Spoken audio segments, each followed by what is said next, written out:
Geger brutal Cafe Edelweiss libatkan oknum ormas melukai beberapa korban. Dari Pasuruan, suararakyat.com mengabarkan, aksi pengeroyokan dan pengerusakan yang diduga dilakukan segerombolan oknum ormas di Pasuruan mengakibatkan luka serius dialami Yanto Baret bersama istri, pemilik Cafe Edelweiss dan Noval anaknya pada Selasa tanggal 18 Maret tahun 2025 malam. Cafe Edelweiss, yang berada di Desa Semon Agung, Kecamatan Purwosari, Kabupaten Pasuruan, merekam jejak digital ulah segerombolan oknum ormas yang brutal itu.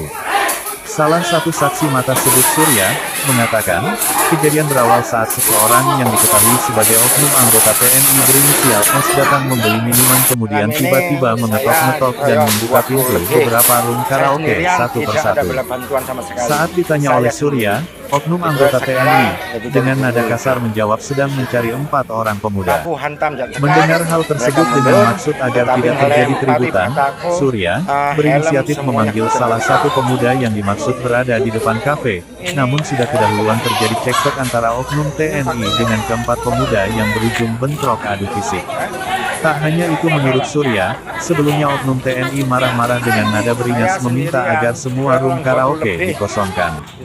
Dan mengancam jika tidak keempat pemuda yang dicari akan ditembak kakinya. Saya sudah berkali-kali mencoba melerai dan meminta maaf agar tidak membuat keributan, namun tidak dihiraukan justru saya turut jadi korban kebrutalan mereka. Jelas Surya. Tak hanya Surya, bahkan Noval, anak dari pemilik kafe yang berada di lokasi juga jadi korban pengeroyokan dan dihajar habis-habisan oleh oknum anggota TNI dan beberapa oknum anggota ormas tersebut. Mengetahui anaknya dikeroyok dihajar oleh para oknum Yanto Baret, pemilik kafe mencoba melakukan pembelaan berusaha selamatkan anaknya.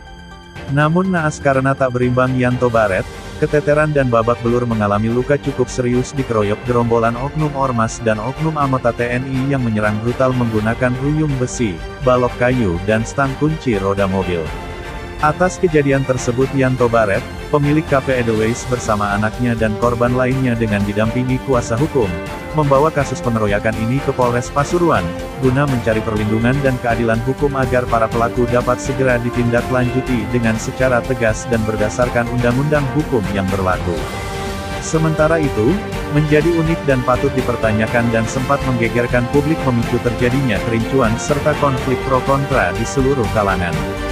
Terkait adanya penindakan yang dinilai tidak berdasar dilakukan oleh Satuan Polisi Pamong Praja, Satpol PP, Kabupaten Pasuruan, yang tiba-tiba melakukan penyegelan Cafe Edelweiss. Bersambung, pewarta Sofi Aljabar.